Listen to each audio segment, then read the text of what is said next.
Hey, it's Tarek Ali. A little birdie told me that you wish there was more frequent uploads to help you in your healing journey and that you didn't have to wait months for the next podcast episode. Well, now you don't have to. Check the description to find out how you can leap into healing, the subscriber edition of this podcast where you will get weekly episodes. Yep, you heard me. Weekly episodes. These exclusive subscriber-only episodes will include tools and tangible practices and methods I've come up with to help you heal and grow, reviews of the main show episodes for messages you may have missed, and even more bonus episodes like affirmations, mindset shifts, and Ask Tariq. Check out the description so you can find out more and start leaping into healing today. It made me feel good, but the conditioning that it did to my mind was that I had to give my body in order to get that attention, to get that love, to get that special time. I just did not like my body because all my life, you were the reason people made fun of me. You were the reason that I never fit in. You were the reason that I was singled out. You were the reason that I was taken advantage of. And that's how I felt with my body. So I disassociated from it in a way. Hello, beautiful people. Welcome back to That Conversation with Tarek Ali, a podcast where we have the hard conversations that help us grow.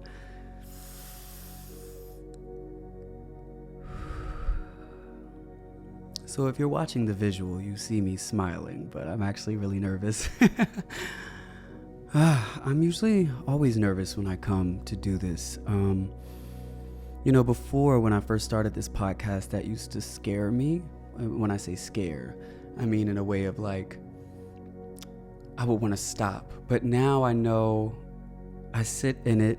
I work with the anxiety. I still go after what I want with the anxiety, and I always get what I'm after.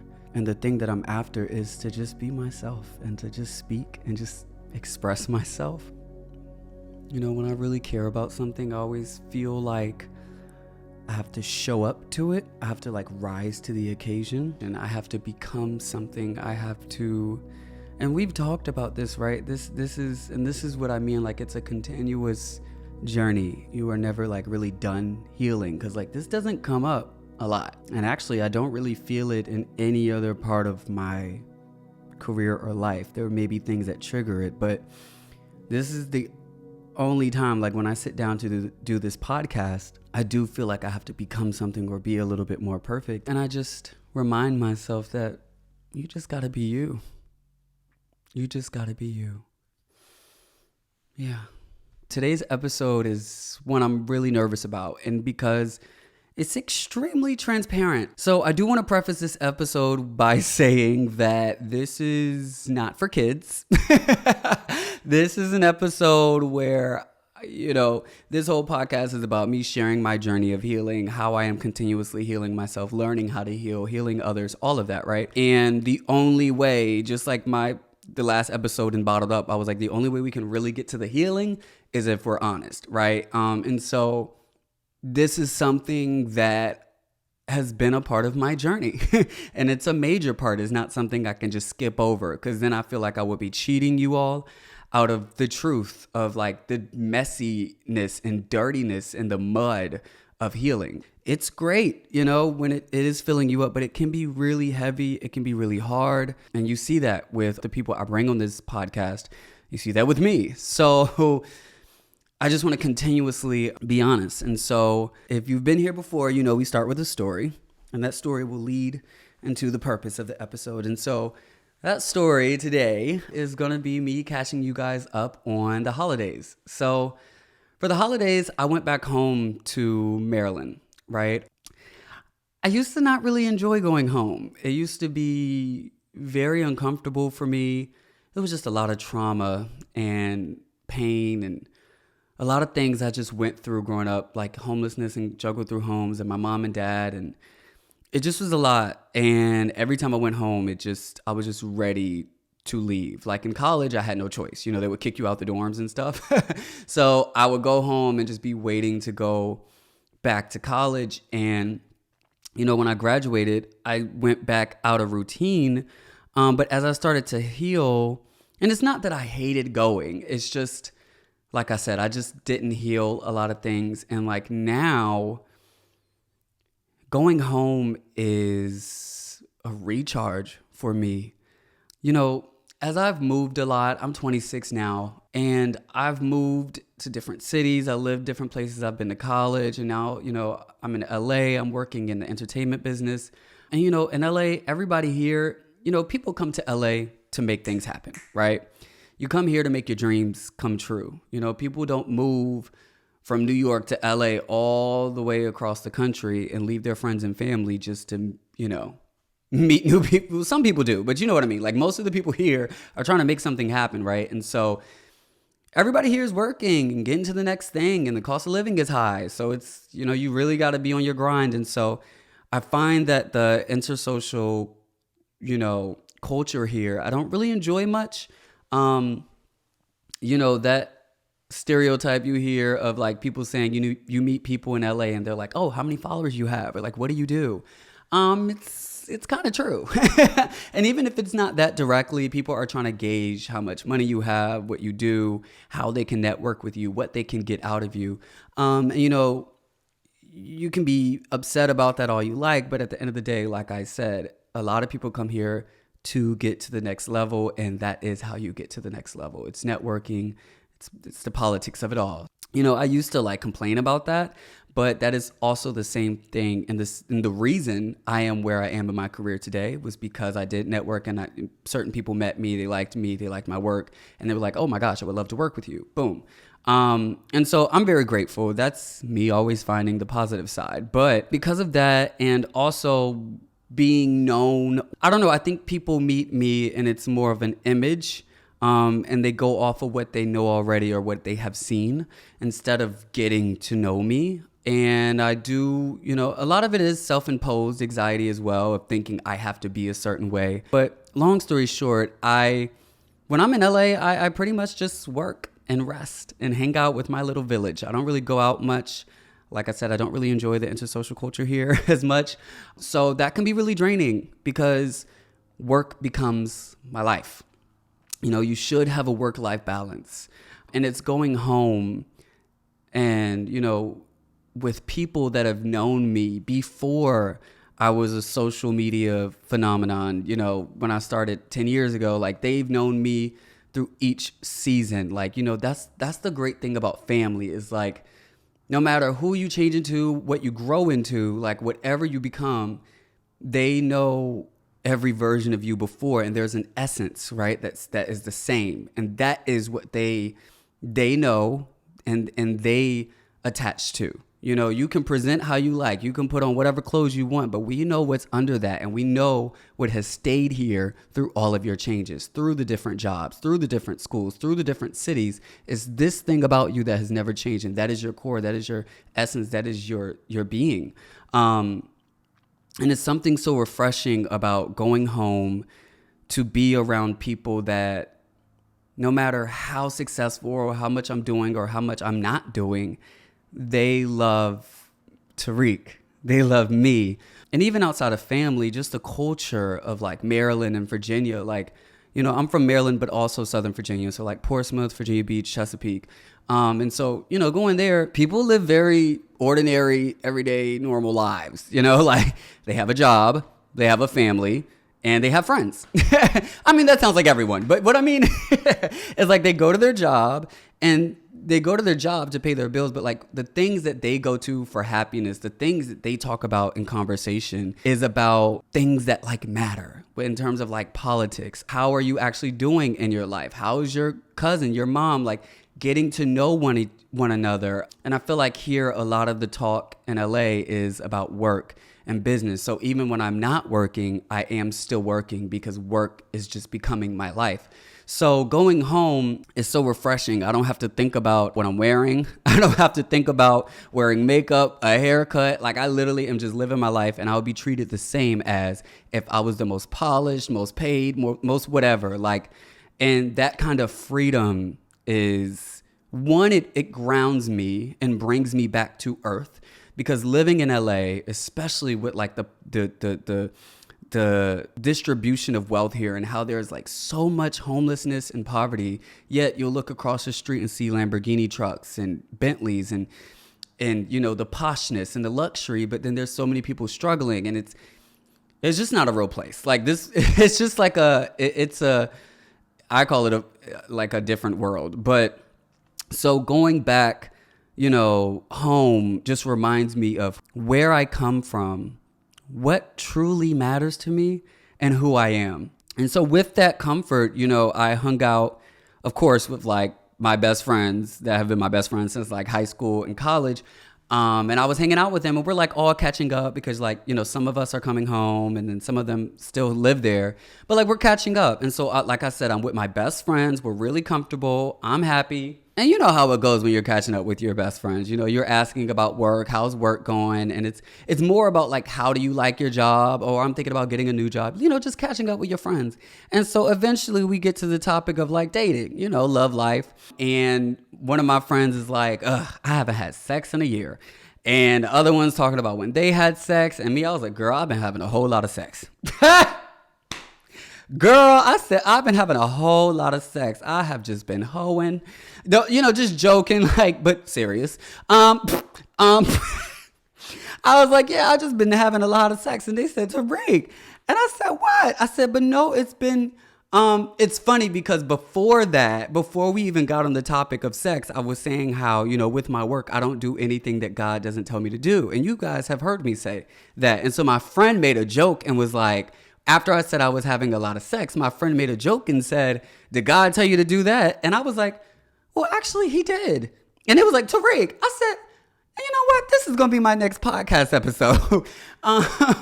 And it was like, Tarek, no. And I was like, no, y'all, but seriously. I said, I had a moment. Y'all know, if you're not new to this podcast, y'all know when I have my moments. I said, I said, wow, this is my podcast. It was in that moment when it actually did click to me what my magic was. I mean, I knew what it was, but it was in this moment. It was so clear that, you know, I come here and I'm really just sharing my journey, but I share things that are usually seen as shameful. I share the things that people don't share because it's shameful. People will judge them. People will criticize them. People will think differently about them. All of those things, right? And I come here and I share it because God gave me the anointing and the power to be able to articulate it, and also the provision he gives me during that healing journey on how to take care of myself, all of that, right? But I come here and I share it, and so many people resonate with it because, like I said, I'm human. I'm not alone.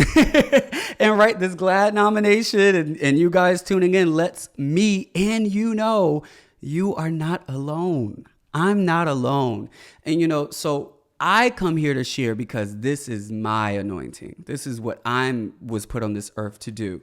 But it is up to you to keep it private. But I was telling my friends, I said, you know, that is actually exactly how I know that this should be my next podcast episode, because I'm sharing this with you guys because you're my best friends. And like, I feel really safe. I know no matter what, nothing's going to change. Y'all are going to just be curious and want to know more, but nothing's going to change after this. You just be like, okay, girl, she having her little moment, whatever. Right? Like, and I realized if it was any other group of people, if I had just met them, I wouldn't have came out and just said that. And it was because I was in a safe space that I felt safe to share that. But even in safe spaces, most people don't feel comfortable to say that. And I realized that this podcast is me creating that safe space to share the things that are usually seen as shameful, so that I can give you a new outlook and new understanding of it. And when I said that God told me to do it, I meant that. And what I meant by that is like, God is within me. God is my intuition. God is always trying to direct me to healing and my well-being and what's best for me. And I explained to them, you know, how, you know, having so much sex has been like so empowering for me. It was something, so it had been so liberating. It had been so fulfilling. And so, yes, I was comfortable to tell them, but I have gone through a lot of vitriol and hatred and dragging and trolling online where I come here and I am vulnerable and I share myself, and I've done it for 10 years now. And there's been moments where people do judge me and criticize me and tear me apart and make me look a certain way. And it hurts because I'm just trying to be here to be open and to connect with people and to help them feel confident and human in their experience. And the fear comes up of like, I just want to be loved and I just want to be accepted and I don't want to be torn apart. And so that is what took me some time. Like, that's why I've been procrastinating this episode. I knew I wanted to do this episode for like a month or two now. And before, old me would jump to doing it and push myself because of the pressure of work, right? And they want the video, they want the podcast, and Tarek, you can't stop. You got to make money. You got to do like all of that, right? But now I've healed to a place now where I have to heal myself first before I can heal anyone else. It's just like you have to take care of yourself before you can do that job or go to work. We spend so much time trying to be perfect, trying to be something, trying to get to a goal that we leave our well-being, our health, our healing as something to do when we get extra time. When no, it is just as important as the work because you cannot do the work unless you're okay. And also, now that I am healing other people, I know that the only way and the only reason I know how to help people heal and heal others is because I've healed myself. I don't ever want to push myself to do something that I don't want to do. Because if I do, it won't be authentic. It won't be real. And it would just not be fair to me. And I love me. And I want to always ask myself, is this me loving myself? And so I had to make sure that I was okay with sharing this with strangers, sharing this and allowing people to do what they want with it, because I've already done the work to build my confidence and to love on myself and to tell myself, it's okay, Tarek. You love, like this is how you are expressing yourself in this time. This is the season you're in. It's okay. And I wasn't ready in December. I was still, a little shaken by it. I still had shame around what I'm about to share with you. And now I'm so empowered by this experience and what it has given me. Now that it doesn't control me, it has actually given me more strength over it. Okay, so let me get right into it. Okay, so trigger warning, okay? I already told you guys this is not for kids, this episode, but we gonna get into it, okay? So look, I did not like my body for most of my life. And, I grew up, obese in some years, and I was bullied at school. I was bullied by my family, my brothers, my cousin. Like, they would like hold me down and poke my stomach and call me fatty. And, I did not like my body, so much to the point where I would go to gym early in elementary, all grade school. When I had gym, I would go to gym early just so I could change early before people came in there, because I didn't want people to see my body. I hated beaches. I hated pools because I had to take off my shirt. And that's so crazy because you guys see now how much I love the beach, right? I'm always at the beach. But to think that like I was scared of the beach, like because of having to take my shirt off. And, I would sometimes be in the sand and be like, oh, I'm tired. And they'd be like, Tarek, get in the water. And I would go with my shirt and they'd be like, Tarek, take off your shirt. And it got really bad to a point where, I would starve myself. I was really young, like looking up diets and starving myself. And when I say starving myself, like literally going days without eating and like really trying not to eat, I would, go downstairs and like pick at my food and really just not eat. I would eat enough just to get up from the table, and not just for like 1 week or 2 weeks, but to the point where my mom would watch me eat to make sure that I did eat. And when she wasn't, with me, because my dad, I was with my dad, they were separated all my life. My mom would be like, oh, did you eat? You eating, right? And like whenever my weight would fluctuate, if I got smaller, she'd be like, Tarek, are you eating? All the way up into my teenage years, because they know about when I was younger because I had an eating disorder. I went to the doctor when I was in like 4th or 5th grade, and he told me I was obese. And, he wanted to do some tests, and my dad, we went home, and, he told me not to eat for the rest of that day and to come back in the morning. And my dad, dinner happened that night, and he was like, Tariq, come eat. And I was like, the doctor said, I shouldn't eat. And he was like, Tariq, that doctor don't know what he's talking about. You are just fine. And,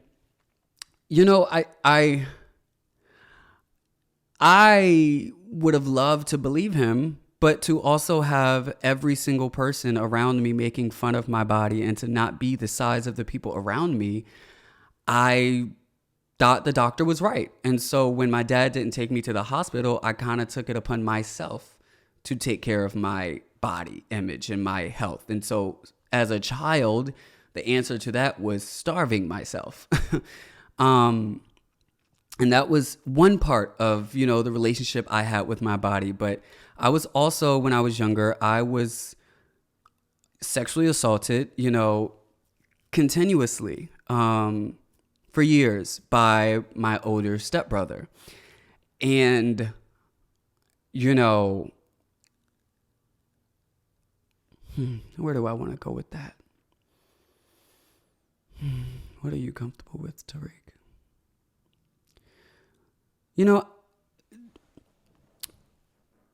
Something I'm trying to do, is be more aware of why I'm sharing instead of oversharing. And the reason I'm sharing that is because I was young. I was a baby. It was over years. So it was like kindergarten, 1st, 2nd, 3rd grade, right? And, he was in like high school, and being made fun of for my body and also being different. I was queer. I was feminine. I was, I felt invisible and unseen and unheard. And there was a lot of things that I needed, and it made me feel good. But the conditioning that it did to my mind was that I had to give my body in order to get that attention, to get that love, to get that special time. Because it was like, in the middle of the night, he would come and like, he would have like a secret, like, wink or something where I knew it would happen or whatever. And it made me feel special. And I remember that feeling, right? I remember that feeling. And,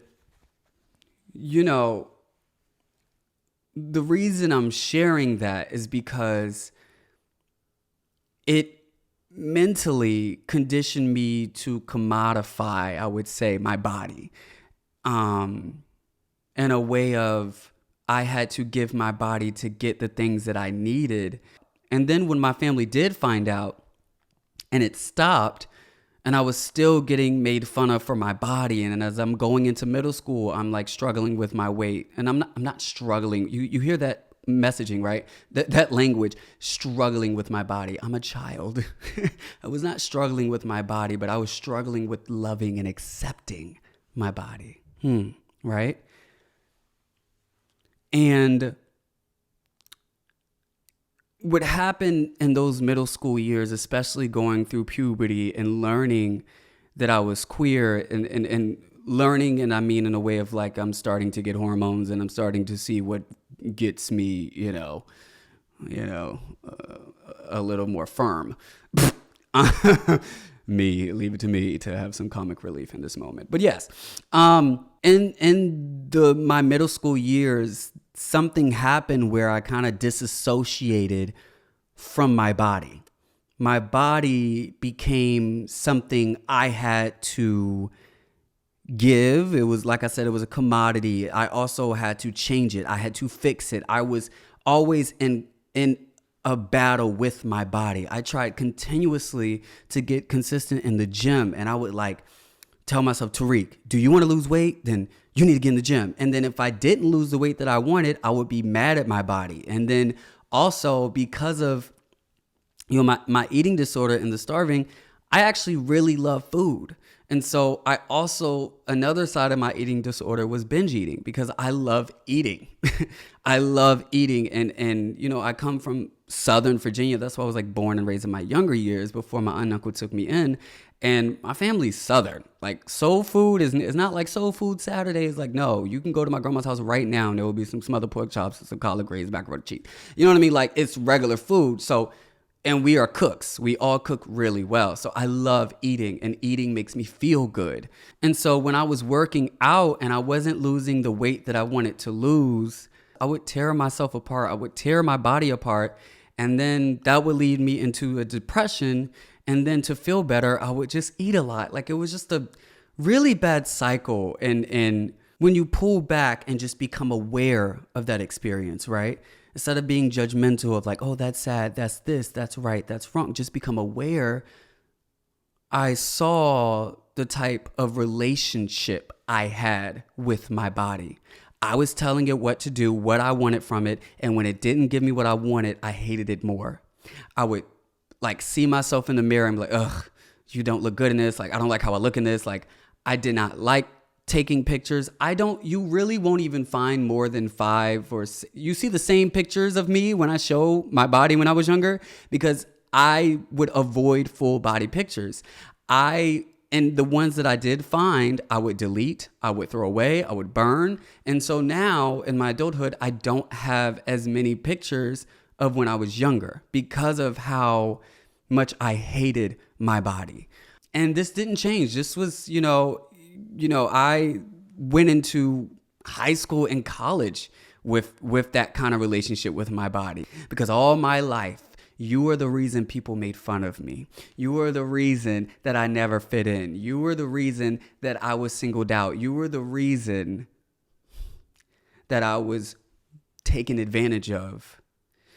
You were the reason.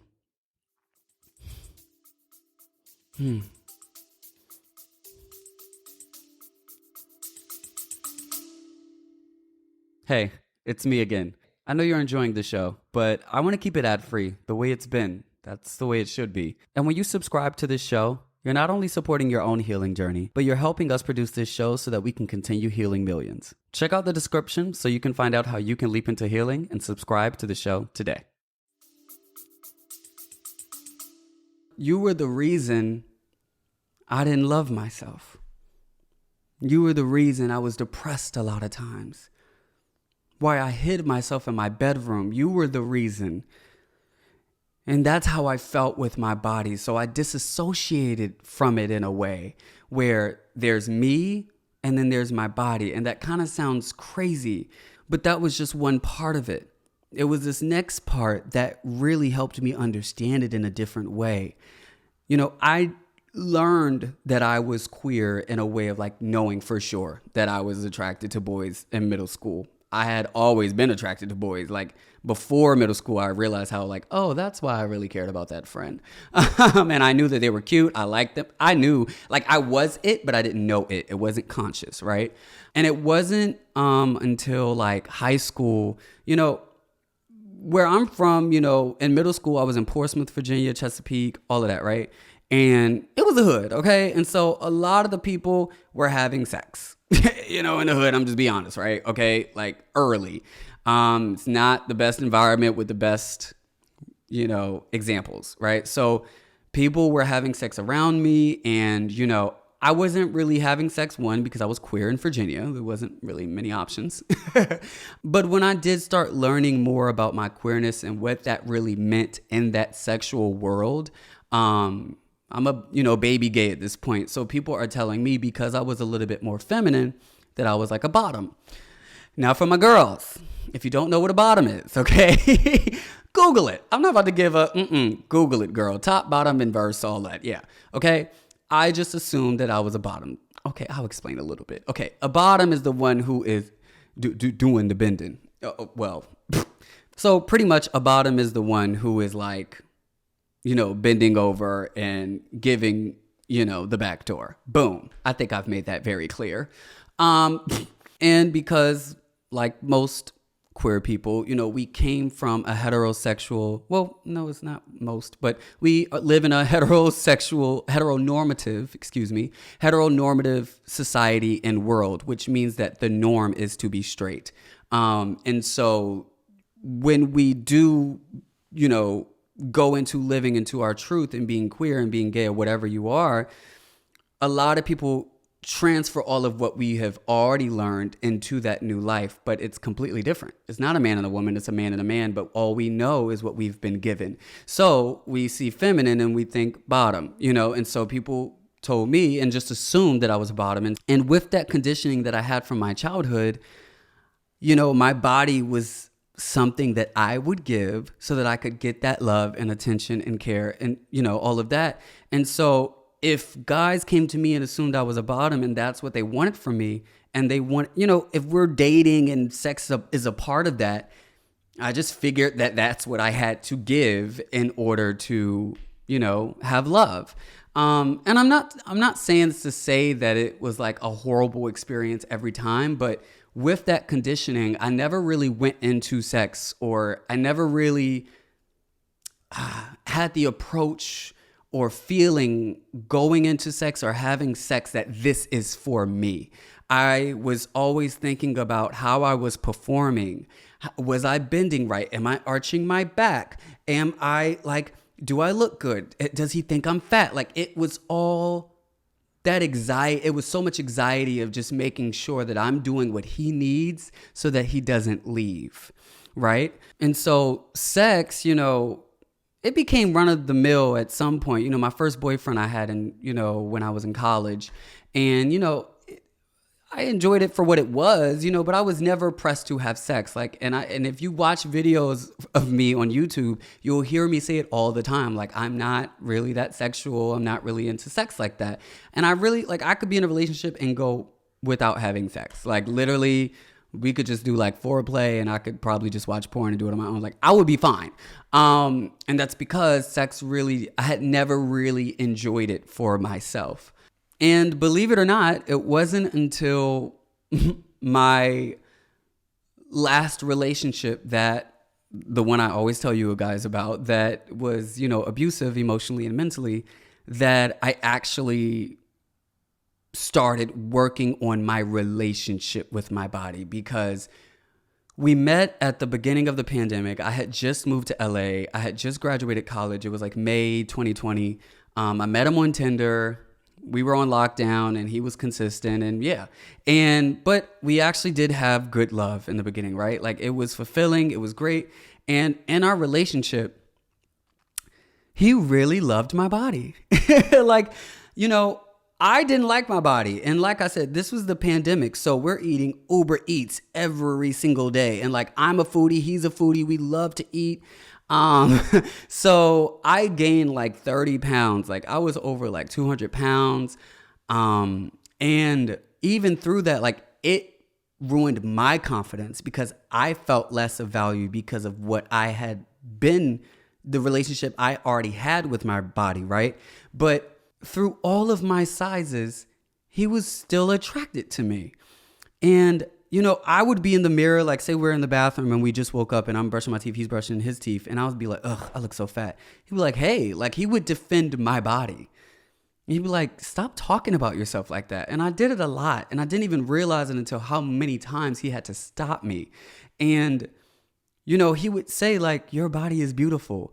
And, at first I thought he was just saying that because, of course, with everything I've been through with my body, I've had friends, family, people tell me, Tariq, you look okay. Tariq, you're not fat. Tariq, you're this or whatever. I've had people try to affirm me all my life when it came to my body. That him saying it in the beginning, I was like, he's just saying that because he's my boyfriend. But being that close and intimate with a person and seeing him watch me from afar with my shirt off and really getting horny and really being attracted and turned on by my body I was really confused. I would literally look at him with a confused face just like this. I looked at myself one day and I said, Tariq, well, if he can love your body, why can't you love your body? And this was after I always say I had 3 huge fights in my life that I had to fight to love: my blackness, my queerness, and my body. And believe it or not, my body was the hardest one of the 3. But I told myself, Tariq, if he can love your body, I think you can too.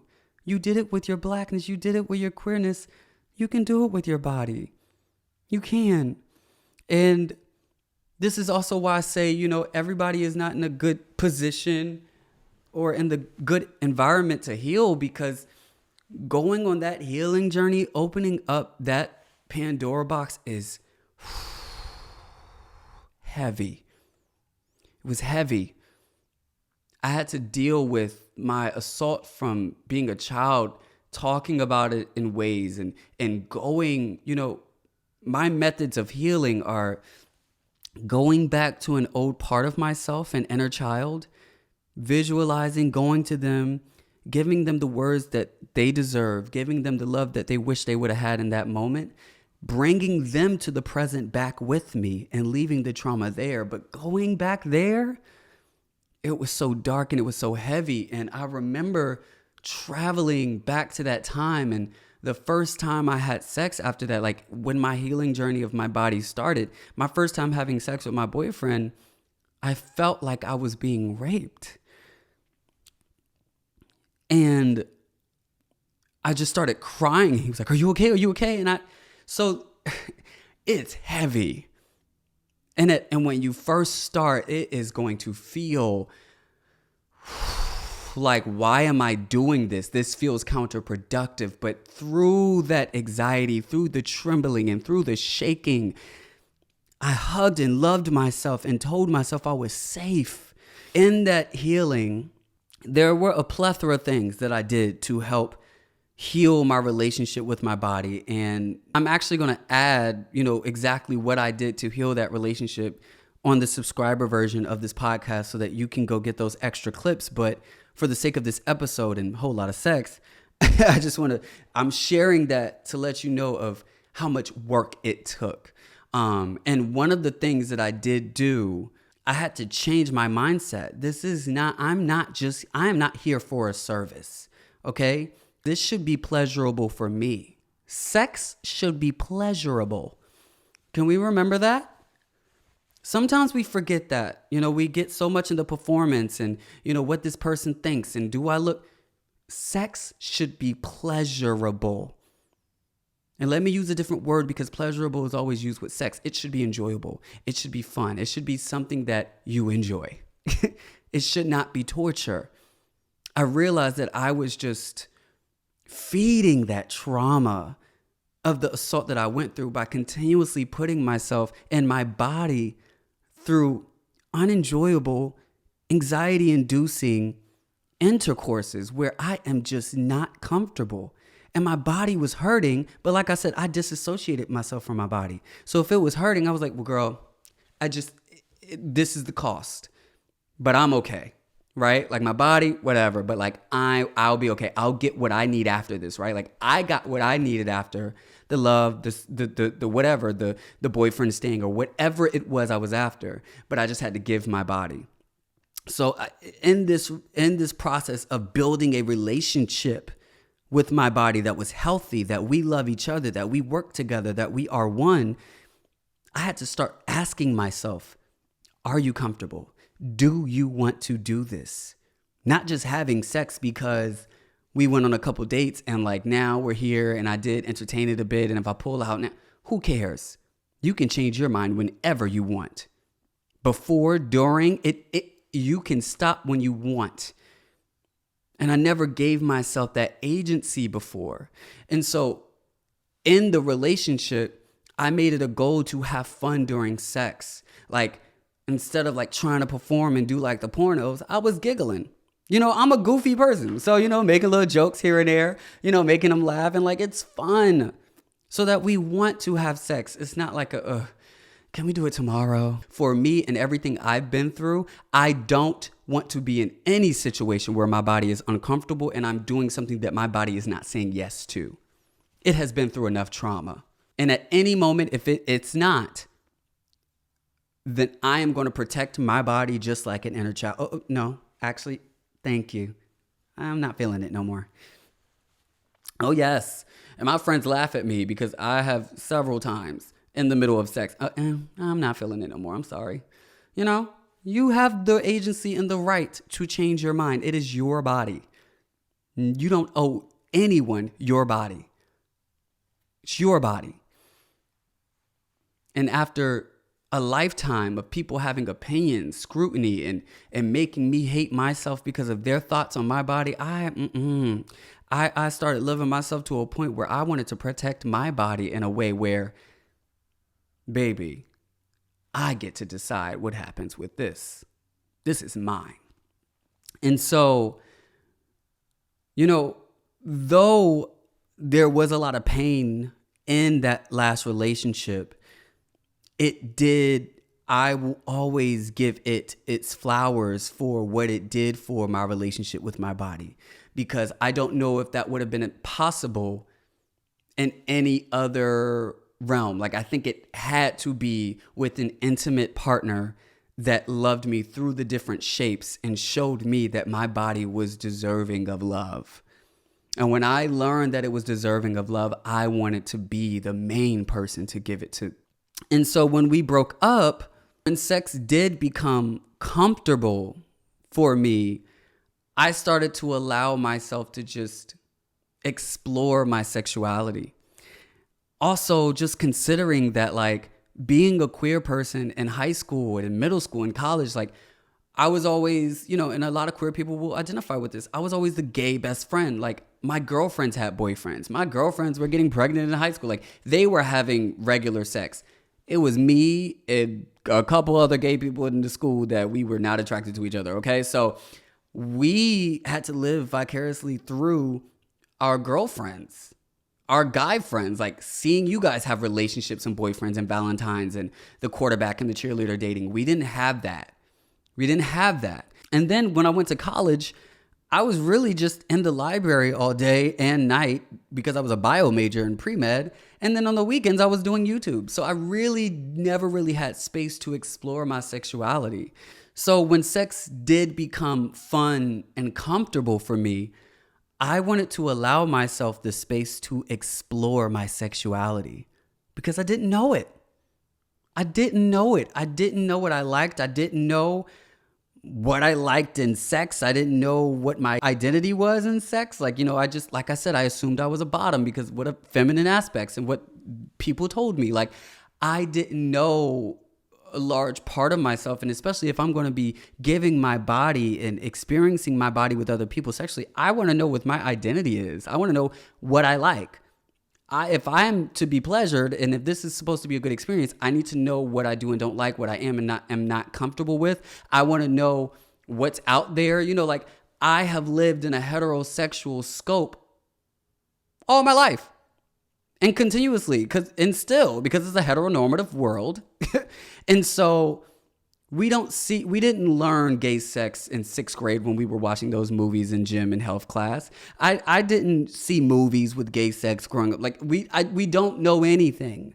And so when I did finally get to the point of allowing myself the space to seek and to learn myself and to learn myself sexually, I just gave myself the space to just explore.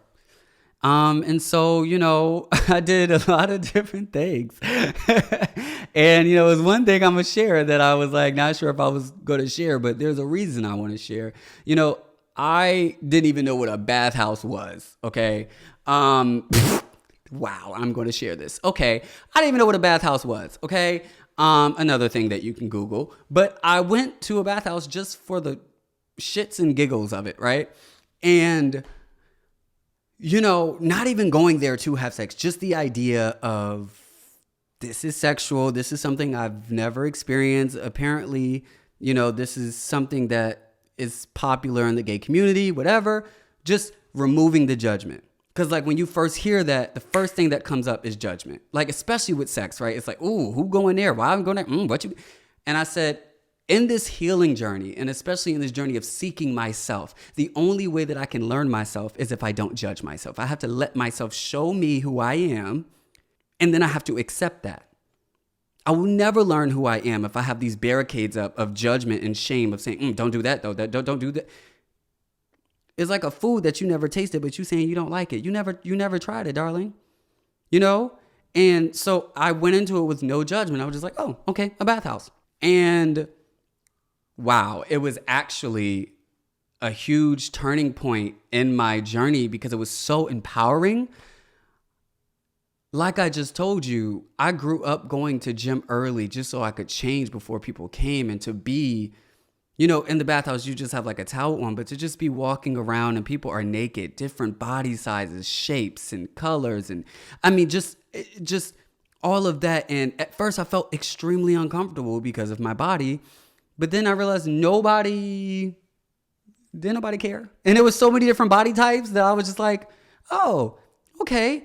And then to see other people being so free with their bodies, whether it was just being naked or walking around with a shirt off or, you know, having sex, like just living their lives and not worrying about judgment, just like this is a space to do what you want to do, girl.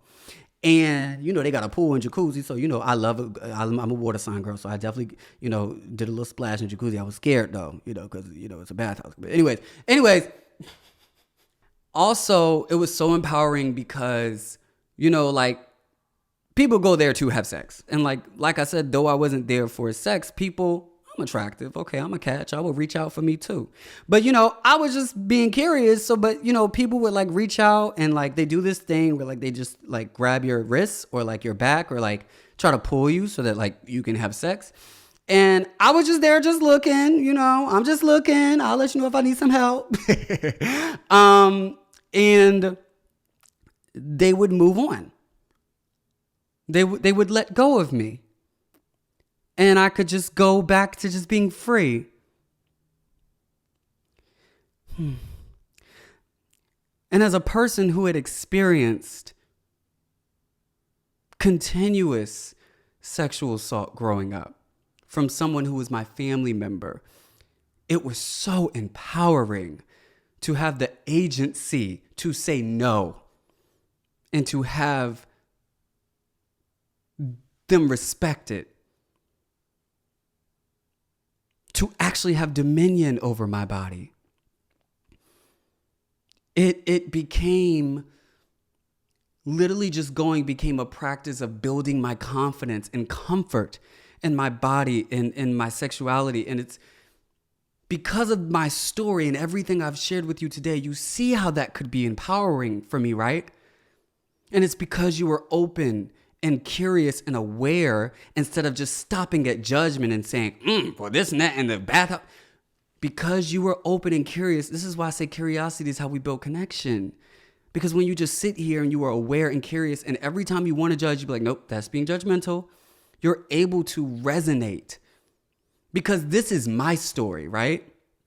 This is how my healing journey has gone. That was empowering for me. It's not going to be the same for you, maybe.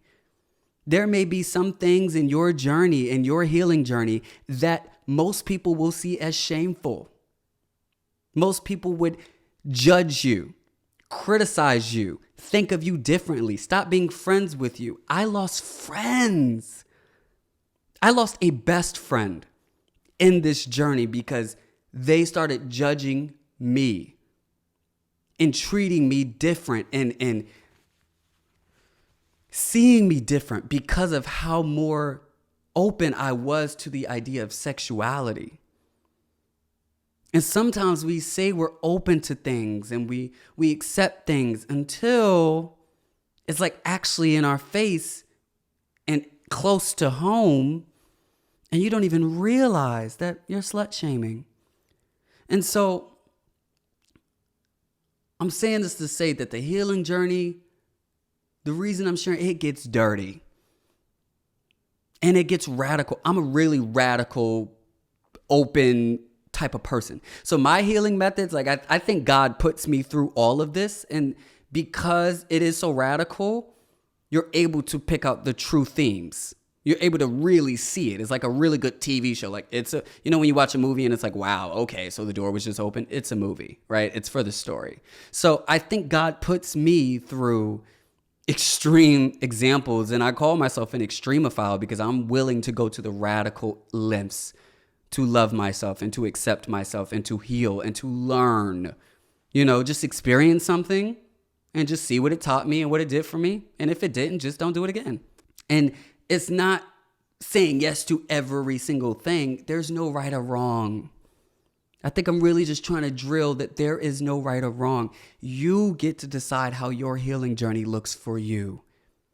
And so in this journey, you have to just be really intentional about slowing down and identifying judgment, so that when you know that you're judging yourself or putting confinements on yourself, you can pull back and just be aware. Write it down. Journal.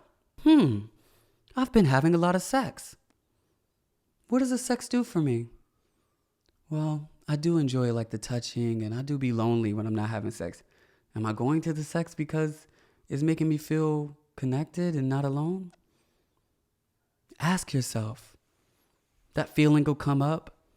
Ask yourself when you felt that similar feeling another time, maybe when you were younger.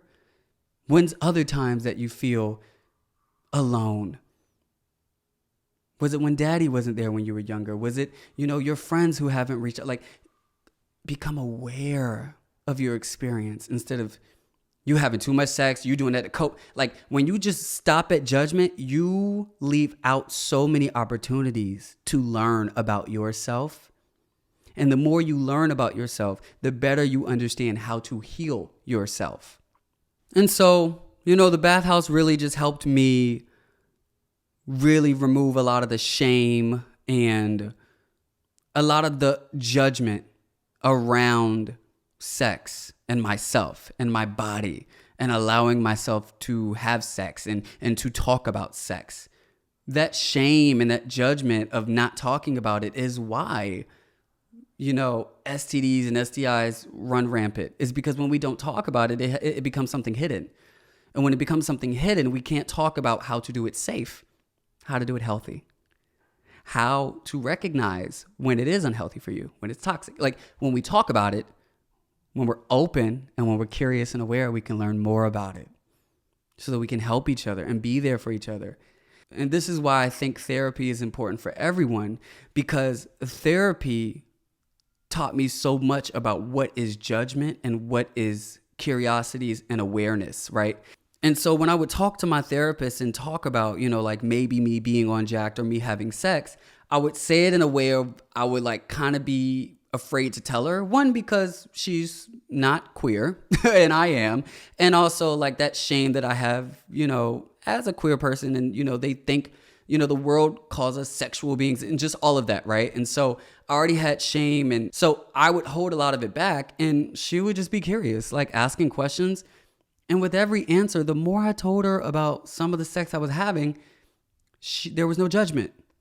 It's a space for me to exist and to just be me. And through no judgment, I'm able, when I know that I could just be myself, just like when I go home to those friends, right? I hear so much that's inside of me that deserves to be out here, that deserves to come out. And when we surround ourselves in judgmental spaces and spaces where we can't express ourselves, there's so much bottled in that we don't even know because we don't even have the space to express it and let it out. It's in these therapy sessions that like I would share things, and I'm usually reacted with just like my friends did, but they're just being friends, like surprised and shocked, like, ooh, did God tell you to do that? Like, we just joking. But like in therapy, it's just her just being curious and just becoming aware and just making note. I'm like, oh, okay.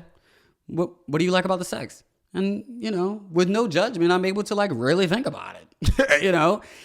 There's so many things that we impose shame and judgment on ourselves because of what the world has put on us or has put in society. Even if you haven't received it directly, you see the slut shaming. You see, homophobia. You see texturism. You see all of these things in the world. And so even if you don't get a whack, Even if it doesn't come towards you, you see it, so you want to avoid it, right? So I just operated in the world and in my life trying to protect myself from that shame, because who wants shame?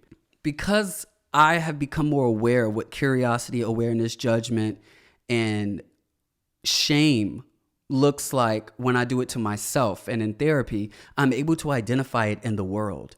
And I knew personally, like, I don't slut shame.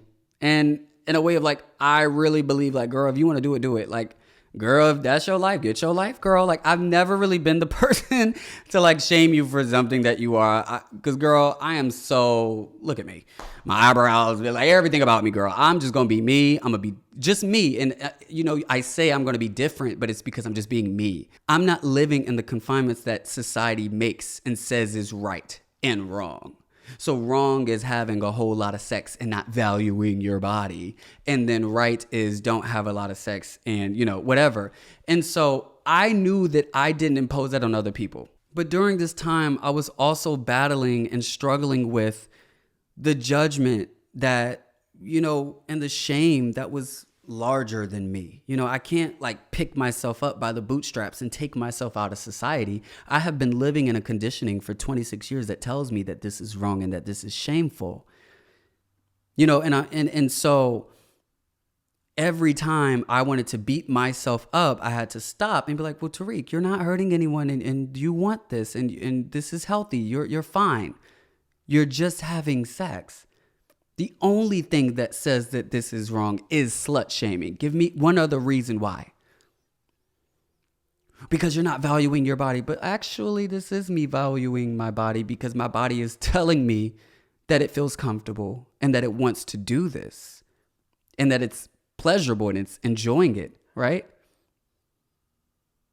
I'm checking in with my body. I'm communicating with my body. That is valuing my body. And this also gave me a different perspective and understanding of misogyny. Not even being a woman, but it gave me a huge understanding of misogyny because when you look at the differences, and this is what's so interesting about being queer, because when you look at men, they are allowed to have that freedom of just allowing themselves that pleasure and then also getting tokens and cool points because they're having a lot of sex, right? There's no stipulations on that. They're not valuing their body when they go out and have sex, right? But women, the more they have sex, the lower their value goes. But like we're talking about the same thing here. We're talking about the same thing here. Sex. And if she's safe, she's not harming herself. She's not doing it to cope for something else. Like before, I was doing it for something, right? To get acceptance, to get love. But if I'm doing it because I want it for me, I want to have sex, like, I'm not doing this for you. I'm doing this for me. If anything, I'm gifting myself. Just how you give yourself ice cream after working hard for a long day, girl. And also making that clear distinction of how like men and women are seen differently with this. It helped me really identify that, oh, that's just slut shaming. That's what they use against women. That's misogyny. That's this. Like, this is not rooted in anything of value, of substance. This is literally just used to keep you, this demographic, from having sex because the men don't want you to. And hey, there's a longer conversation about this, right? Where we could talk about spirituality, religion, whatever your beliefs are. But I'm speaking about a human experience because there's a lot of different layers to this conversation. But what I'm tapping into is about you having wants and you wanting something for yourself, not to cope for something, but because you want it. And giving it to yourself and not depriving yourself of it because of the shame that it may come with or what people will think about you or what people will say about you. And college, I had sex once a year. And then, like once a year, like once or twice a year. And I'll do like foreplay here and there, but like, penetration like once a time. You know what I mean? After we broke up and now sex was a good experience for me, I was open to it. So if a guy... And not even if a guy wanted it with me. If I wanted it with a guy, I would be open to it, and I would allow myself to have fun. And, it was just a healthy balance at that point. I think at that point, I was just having sex like when it comes and when it happens. Like, I wasn't really actively seeking sex. It just, when it happens, like, I meet a guy, maybe I'm at the club, maybe I'm in Mexico, somebody kissed me, I'm like, oof, child, I'm gonna have me a little night, girl, and boom. And then, it don't happen again for 2 months. Like, like that, like it was regular, right? But this is when the whole lot of sex comes in. Because in the episode, You Deserve Help, right? I told you guys about that I was professionally diagnosed with depression and anxiety from my psychiatrist, and I started Zoloft. So it'll be like a year that I've been on Zoloft in like March. And this depression was the hardest depression I've ever been through. You know what they say about depression is it comes in different waves, and it usually comes back harder, because what happens is depression is like the flu, right? But the thing is, it's a sickness, but people think it goes away, but really you just learn how to manage it. It's still there, and that's why things trigger us.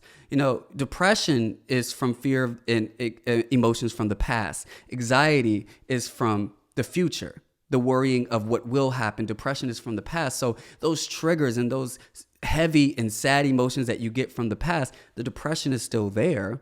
The trigger brings it up, right? And so you just learn how to manage it over time, and you get better with managing it. So when you get depressed again from maybe something else or whatever, it sometimes will come back harder because it's compounded. And so, going into this depression, like I said in that episode, You Deserve Help, I just allowed myself to hit rock bottom. Because I'm always just trying to be the best Tarek and be perfect. Well, not anymore, but like that was where I was at. And when I just allowed myself to just fall and to need help and to need support and to just allow myself to exist and allow myself to be human, Tarek, you went through a lot of trauma. You went through a lot of trauma, and you went through a lot of stress, and you were going through a lot of stress at the time, and you're depressed. And so, yeah, you will be sad. And yeah, you won't want to do hobbies. You want make more space for yourself and love on yourself than judging it. Judging it is it's right or wrong. Like, oh, I don't want to be doing. Make space. It's okay, Tarek. You're depressed. What can I do for you right now? What do you need? And sometimes there's no answer. It's just the fact that I'm asking and making space for myself was healing, right?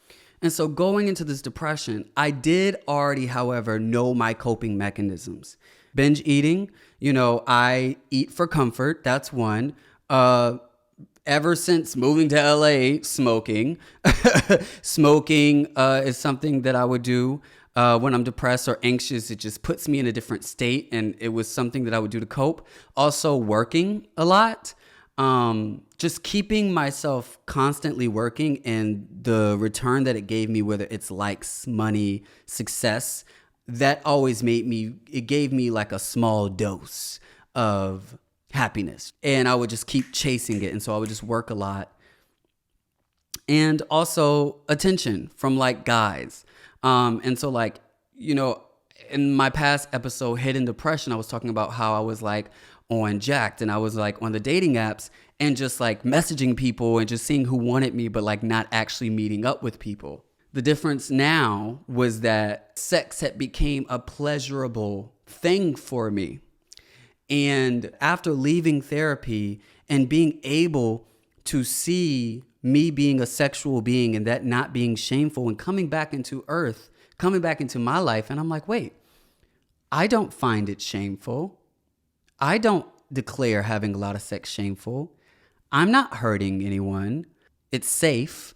I'm taking the precautions needed while having sex, and also making space and grace for I'm depressed. And, it's not surrendering to the depression. It's kind of like like not fighting with yourself. A lot of times in depression, we fight with ourselves to get better so hard that it makes us more depressed. You know you're depressed, but you expect to have a holly jolly week all week. You're depressed. So if you have a depressed day, or if you have a day where you do smoke and you didn't want to, or you did have sex to cope, you're depressed, and it's okay. Just keep making space and loving on yourself. And that love and the support and space that you give yourself will make you better. The only thing is, because I was also depressed, it was such a confusing time, right? Because like I want to always be myself and express myself the way that I wish and feel, as long as it is not harmful to other people or someone else, right? And so there's a lot of thoughts that come in that is the depression, that is the anxiety, and then there's other voices, and then there's a lot of confusion.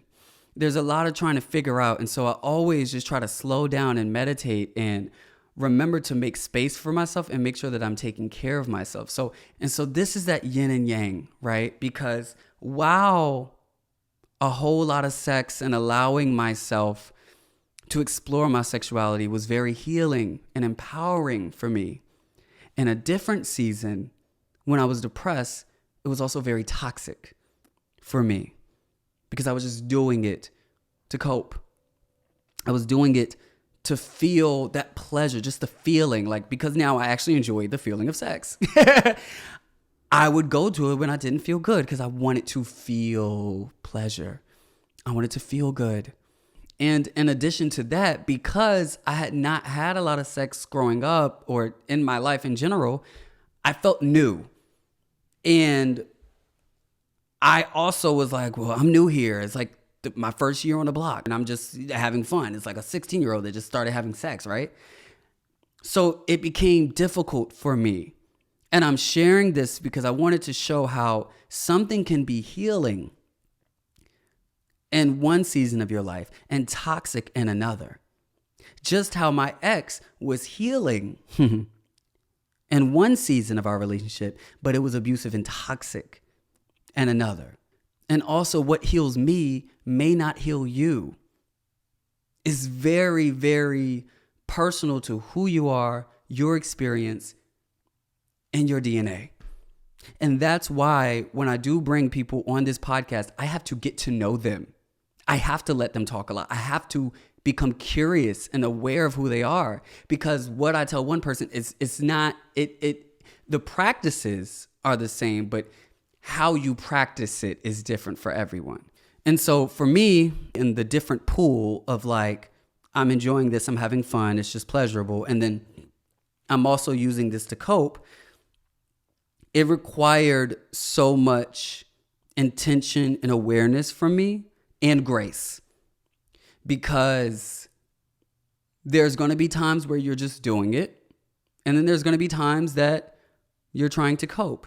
And the only way that I could actually heal was if I became aware of why I was going to it. Because when I stop and I ask myself why, and I check in with myself and I slow down, it's all about the intention, right?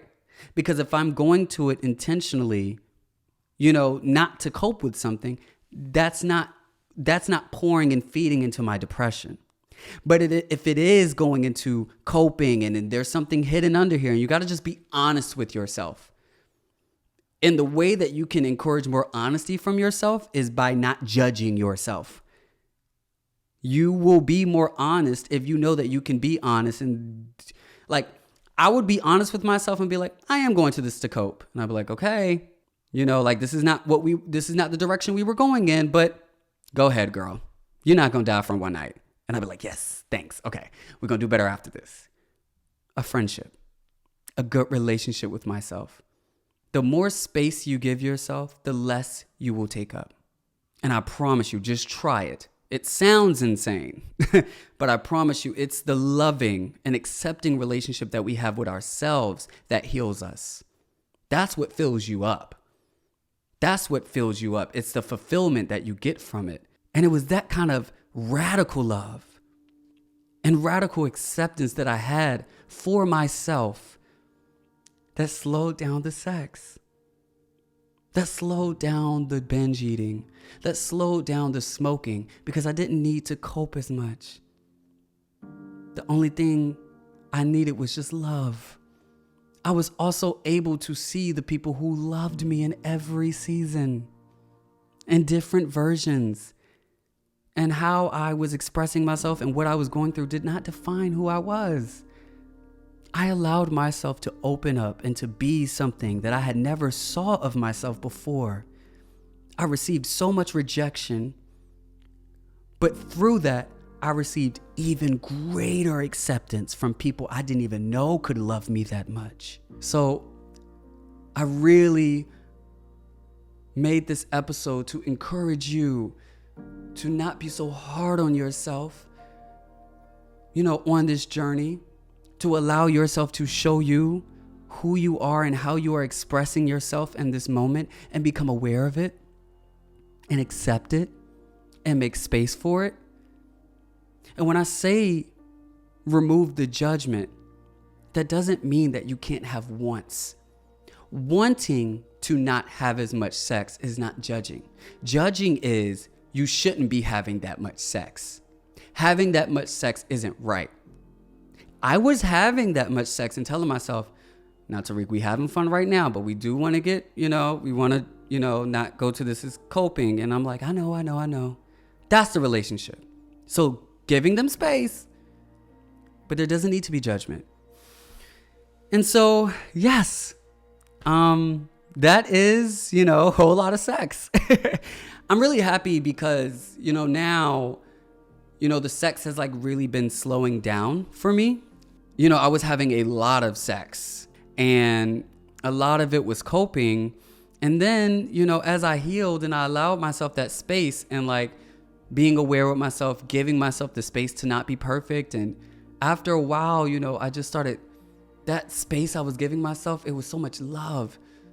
A lot of times we think to get out of depression, we need so much love from the outside world. But honestly, what will get you out of it even faster and even take the time out of it even stronger is the love that we show to ourselves. And it was because I was so accepting of myself and loving of myself when I lost friends because of this space I gave myself. I lost friends because I was showing and revealing who I was in this season and in this moment and how I was expressing myself. And I didn't change myself to keep them. I let them walk away so that I could love on myself, because I knew I needed that space to heal. It's so funny because at the end of all of these podcast episodes, I really never know if it's what I really like said or if it's great. And then I go to edit and I'll be like, oh, wow, I ate. But I thank you guys. I love you so much. I really hope that this podcast touched someone. And I hope that you just have grace and you accept yourself in a way that you haven't before. I love you. My name is Tarek Ali. Please rate and review. And yeah, I think that's it.